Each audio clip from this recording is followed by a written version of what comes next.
नमस्कार दोस्तों, स्वागत है आप सभी लोगों का एक बार फिर से। धनतेरस पर सिर्फ 2 रुपए की यह एक चीज लेकर आए घर में, चमक जाएंगी किस्मत, धन बरसेगा जम करके। कहने का मतलब है कि धन की बारिश नहीं होगा, आपके घर में सभी मार्ग से इतना ज्यादा धन आना शुरू हो जाएंगे जिसकी आप कल्पना भी नहीं कर सकते। देखिए 23 अक्टूबर 2022 रविवार के दिन धनतेरस का पावन पर्व मनाया जाएगा और धनतेरस पर कई लोग जो हैं सोना खरीदते हैं, चांदी खरीदते हैं, बर्तन खरीदते हैं, बहुत से लोग वाहन आदि खरीदते हैं। अपने सामर्थ्य अनुसार जो जिनसे जो बन पाए वो सब खरीदारी करते हैं। धनतेरस पर भगवान धन्वंतरी की पूजा होती है। धन्वंतरी को आयुर्वेद का जन्मदाता और ज्ञाता माना जाता है। बड़ो ध्यान से देखना, तब आपको समझ में आएंगे। और इस दिन हमें क्या खरीदना चाहिए ये भी मैं आप लोगों को बता रहा हूँ। सिर्फ 2 रुपए का चीज इस दिन बहुत ही सस्ती, मात्र कुछ ऐसे चीज होते हैं जिसे खरीदने से रोग और शोक ये दोनों मिट जाते हैं और जातक को सुख और समृद्धि की प्राप्ति होती है। आप अपने सामर्थ्य अनुसार आज के वीडियो में बताएंगे कुछ ऐसे सामग्री हैं जिसे आप खरीद सकते हैं। अब आखिर जानते हैं धनतेरस के दिन हमें क्यों खरीदना चाहिए, बाकी दिन क्यों नहीं खरीदना चाहिए। देखिए जो धनतेरस का दिन होता है ये धन प्राप्ति करने का सर्वश्रेष्ठ दिन माना जाता है। धनतेरस के दिन जो भी वस्तु खरीदते हैं उसमें 13 गुना ज्यादा प्रभाव बढ़ जाता है, अर्थात वो अक्षत हो जाते हैं। मान के चलिए आपने धनतेरस के दिन जैसे कि कोई वाहन खरीदे तो वो वाहन में इतना ज्यादा प्रभाव हो जाते हैं, 13 गुना ज्यादा प्रभाव बढ़ जाते हैं कि उस वाहन की फिर कभी भी उस वाहन से आपको दुर्घटना नहीं होगी, किसी को नुकसान नहीं पहुंचती। कहने का मतलब है कि धनतेरस के दिन जो भी चीजों का खरीदारी करते हैं उसमें आपको शुभ फल प्राप्त होता है। तो हमें धनतेरस के दिन क्या खरीदना चाहिए, तो आप अपने सामर्थ्य अनुसार धनतेरस के दिन आपके पास जितना पैसा है, आपके पास जो समर्थ है उनके अनुसार कुछ चीजों को खरीदारी कर सकते हैं, जो कि इस वीडियो में मैं आप लोगों को बताऊंगा। और अगर मेरे वीडियो में बताएंगे 5 में से कोई भी आप एक चीज खरीद लेते हैं, यकीनन माने माता लक्ष्मी आपके घर में आ जाएंगी, आपके जीवन में चली हर प्रकार की मुसीबत को दूर करेंगी, आपको अथाह धन संपत्ति प्रदान करेंगे। देखिए प्राचीन ज्ञान चैनल का मकसद है जनहित एवं जन कल्याण करना। आप सभी दर्शक आप हमारे वीडियो को देख रहे हैं, आप हमारे दर्शक नहीं बल्कि आप हमारे परिवार के हिस्से हैं। मैं प्राचीन ज्ञान ये यूट्यूब चैनल को यूट्यूब चैनल नहीं समझता, बल्कि आप और सब और मैं इसमें सब जुड़े हुए, सब आप सब मैं सब जुड़े हुए, हम सब परिवार है। मैं चाहता हूं कि मेरे इस परिवार में जुड़े हुए सभी सदस्यों को अच्छे से जानकारी प्राप्त हो। मैं आप सभी दर्शकों को अच्छे से जानकारी बताता हूं, जिस जानकारी से आपका गरीबी मिटे, आपकी निर्धनता मिटे। अगर मेरे वीडियो को देख कर के किसी एक भी व्यक्ति का भला होता है, किसी की गरीबी मिटता है, तो मुझे भी पुण्य की प्राप्ति होता है। आप सभी दर्शकों की मुझे जो है आशीर्वाद की प्राप्ति होता है। प्राचीन ज्ञान चैनल का मकसद है जनहित एवं जन कल्याण करना। और मैं सभी दर्शकों को हर दिन वीडियो में बताता हूं दर्शकों के इस चैनल के कमाए गए पैसे अधिकतर गरीब एवं असहाय लोगों की सेवा में समर्पित होते हैं, धार्मिक कार्य में समर्पित होता है। तो प्राचीन ज्ञान चैनल को सब्सक्राइब कर, जो फर्स्ट बार हमारे वीडियो को देख रहे हैं हमारे चैनल को सब्सक्राइब कर हमारे सपोर्ट जरूर करें, हमारे मनोबल बढ़ाएं। आइए इस वीडियो में जानते हैं कि वास्तव में हमें धनतेरस के दिन क्या खरीदारी करना चाहिए। मैं 5 चीज बता रहा हूं, आपसे जो घरों के आसपास में ये चीज मिल जाए तो खरीद लेना, आप अपने सामर्थ्य अनुसार खरीद सकते हैं। अभी तक कमेंट बॉक्स में जय माता लक्ष्मी नहीं लिखे तो जय माता लक्ष्मी जरूर लिखना। और जो बहन हमारे वीडियो को देख रहे हैं, बहन लोग, आप जो कमेंट बॉक्स में हैप्पी धनतेरस भैया जरूर लिखना।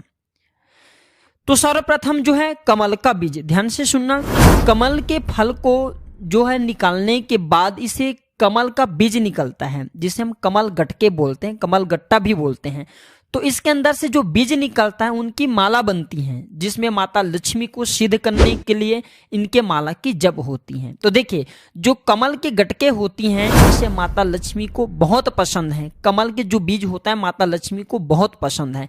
तो एक काम करना, धनतेरस के दिन धन्वंतरी महाराज को और माता लक्ष्मी को 5 आपको कमल का बीज समर्पित कर देना और आपको प्रार्थना करना है कि हे माता लक्ष्मी आप हमारी गरीबी मिटाए। धन्वंतरी महाराज से प्रार्थना करना है कि महाराज हमारे घर में हमेशा निरोग रहे, निरोग काया की प्राप्ति हो, यही मैं आपसे आशीर्वाद की कामना करते। इस प्रकार से प्रार्थना करते हुए कमल का बीज इस दिन खरीद करके लाइए, माता लक्ष्मी तथा धन्वंतरी महाराज को समर्पित कर सकते हैं। आजीवन आप निरोग रहेंगे और आपके जीवन में धन का कमी नहीं होगा, क्योंकि इस समय में सभी दिव्य शक्तियां जागृत अवस्था में होती है धनतेरस के दिन। और आपके पुकार सीधा माता लक्ष्मी और धनवंतरी महाराज तक के पहुंचते हैं। इसके बाद है औषधि। देखिए इस दिन औषधि क्यों खरीदना चाहिए, क्योंकि औषधि हमें निरोग काया प्रदान करती है, हमें जो निरोग रखने का काम करती हैं। तो ऐसा मान्यता है कि इस दिन धनतेरस के दिन, क्योंकि इस दिन धनवंतरी महाराज जो है समुद्र मंथन से उत्पन्न हुए थे और अमृत का कलश लेकर के उत्पन्न हुए थे। धनवंतरी महाराज को, धनवंतरी देवता को जो है देवताओं के वैद्य कहा जाता है। दुनिया के सर्वप्रथम सबसे बड़ा जो वैद्य है ये धनवंतरी महाराज है, ये देवताओं के वैद्य हैं और ये हमारे लिए भी पूजनीय। हम सब इनकी पूजा करते, इनकी पूजा के कारण ही हमें वेद का ज्ञान प्राप्त होता है। तो इस दिन जो है काला बज, घोड़ बज या फिर जो है शंकर जटा, ये सर्व औषधि नाम की एक औषधि आती है। आप ये घर में खरीद करके ला सकते हैं। ये घर में खरीद करके आप अपने घर में लाते हैं और इसे स्थापित करते हैं या फिर धनवंतरी महाराज को समर्पित करते हैं। तो जब तक ये औषधि आपके घर में रहेंगे तब तक आपके घर में बिल्कुल ही किसी को रोग नहीं आएगा। और ऐसा भी कहा जाता है इस दिन औषधि खरीद करके लाने के बाद, जैसे कि बच हैं, शंकर जट हैं, सर्व औषधि आते हैं, आप जो है इस दिन इंद्रजाल नाम की जो जड़ी आती है वो भी खरीद करके ला सकते हैं। या फिर किसी भी प्रकार की चमत्कारिक पेड़ पौधे की जो बांधा होती हैं या फिर चमत्कारिक जो वनस्पतियां होती हैं ये खरीद करके ला करके धनवंतरी महाराज को समर्पित करें। ऐसा कहा जाता है इस दिन समर्पित करने के बाद ये जो औषधियां होती हैं, जड़ी बूटियां होती, जागृत अवस्था में हो जाती। मान के चले किसी को लंबे समय से कोई बीमारी और ठीक नहीं हो रहे, तो इस दिन समर्पित किए गए औषधि की अगर 2 से 3 बूंद, अगर जो लंबे समय से बीमार पड़े, खाट में पड़े व्यक्ति हैं, चलने फिरने में समर्थवान नहीं, तो उसके नाक में अगर इसके 2 से 3 बूंद जो आप औषधि ला रहे हो उसके 2 से 3 बूंद नस से दिया जाए तो वो व्यक्ति भी ठीक होकर के कुछ दिनों के भीतर में चलने फिरने लायक हो जाते हैं। कहने का मतलब है कि इस दिन सभी प्रकार की जो औषधि होती हैं उसे जागृत करने की जरूरत नहीं पड़ती, स्वयं जागृत होते हैं। इसलिए इस दिन औषधि ला करके आप जो समर्पित जरूर करें। इसके बाद है गोमती चक्र और कौड़िया। तो देखिए जो कौड़ी होते हैं बचपन में काफी खेले हैं। जो गोमती चक्र होते हैं ये भगवान विष्णु से उत्पन्न हुआ। एक धार्मिक कथा के अनुसार जो गोमती चक्र है भगवान विष्णु से उत्पन्न हुआ है, कौड़ी माता लक्ष्मी से उत्पन्न हुआ। इसके बारे में एक मैं कथा भी बता दूंगा। तो इस दिन आप अपने सामर्थ्य अनुसार 5 गोमती चक्र और 5 कौड़ी जरूर लाना। पीली कौड़ी जरूर लाना। पीली कौड़ी को माता लक्ष्मी का बहन कहा जाता है, क्योंकि माता लक्ष्मी भी समुद्र मंथन से उत्पन्न हुई, समुद्र से उत्पन्न हुई है और कौड़ी भी समुद्र से उत्पन्न हुई है। ऐसा कहा जाता है जिस स्थान में कौड़ी हो वहां पे माता लक्ष्मी स्वतः ही खींचे चले जाते हैं। जिस प्रकार जो चुंबक होती है लोहा को अपनी तरफ आकर्षित करने का काम करता है, उसी प्रकार जो एक कौड़ी है ये धन लक्ष्मी को अपनी तरफ आकर्षित करता है। तो हमारे धर्मशास्त्र कहते हैं कि इस दिन गोमती चक्र और कौड़ी माता लक्ष्मी को जरूर समर्पित करना चाहिए। गोमती चक्र समर्पित करने से जो गोमती चक्र का स्वाभाविक स्वभाव है कि आपके जीवन में चल रही परेशानी को समाप्त करते हैं। गोमती चक्र का सरल प्रभाव है, ये स्वयं प्रभाव दिखाते हैं। जिस घर में गोमती चक्र रखा हो उस घर में किसी भी प्रकार का बाधा नहीं आने देते। तो गोमती 5 आपको गोमती चक्र लेना और 5 आपको पीली कौड़ी लेना। अगर आपके समर्थ हैं तो आप जो 21 गोमती चक्र और 21 पीली कौड़ी जरूर ले लेना और आप जो है माता लक्ष्मी को इस दिन समर्पित कर देना। या फिर घर के किसी बच्चे को नजर दोष लगे हैं या घर में किसी बच्चे को जल्दी नजर दोष लग जाते हैं तो ये काम जरूर करना। इस दिन गोमती चक्र को लाल कपड़े में बांध करके जो छोटे बच्चे को नजर दोष लग जाते हैं उसे पहना देना, आजीवन नजर दोष नहीं लगे। या फिर जिनके घर में लंबे समय से बीमारी है, जो बीमार से छुटकारा पाना चाहती है, खुद आपको कोई रोग हो, अब चाहते हैं कि रोग से आपको मुक्ति मिल जाए, या फिर कोई लोग आपके ऊपर में किए कराया कर देते हैं, तो आपको इस दिन 7 गोमती चक्र लेना और शरीर से 7 बार उतारा करके इसे बहते हुए जल में बहा देना। बहते हुए जल की निर्मल धारा में प्रवाहित कर देना है। बिल्कुल ही जल के धारा के साथ में आपके शरीर में किए गए तंत्र विकार गोमती चक्र खींच लेंगे, बहा देंगे और आप आजीवन बीमारी से मुक्त रहेंगे। इसके बाद है झाड़ू। मैं प्राचीन ज्ञान चैनल में इसलिए आप सभी दर्शकों को इस प्रकार संपूर्ण जानकारी बता रहा हूँ, क्लियर जानकारी बता रहा हूँ, ताकि आप सभी दर्शक इस चीज को खरीदते समय झिझके नहीं। आप सब मेरे परिवार हैं, आप सब मेरे हिस्से हैं। झाड़ू इस दिन क्यों खरीदना चाहिए? क्योंकि झाड़ू को माता लक्ष्मी का स्वरूप माना जाता है। धर्मशास्त्र भी कहते हैं जो झाड़ू है ये लक्ष्मी, जो कचरे हैं राहु हैं। तो जो झाड़ू है हमारे घर से कचरे को बाहर फेंकने का काम करते हैं, अर्थात ये बाहर निकालते, झाड़ू से हम कचरे को साफ करते हैं। तो झाड़ू को लक्ष्मी कहा जाता है, कचरे को राहु। तो झाड़ू रूपी जो लक्ष्मी है कचरे रूपी राहु को हमारे घर से बाहर फेंकने का काम करते हैं। जहां पे गंदगी वातावरण हो वहां पे राहु आते, वहां पे केतु आते, वहां पे फिर नकारात्मक चीजों के प्रभाव बढ़ते हैं। इसलिए झाड़ू घर में रखने से झाड़ू को सकारात्मकता ये लाती है, माता लक्ष्मी के ही स्वरूप कहे गए हैं।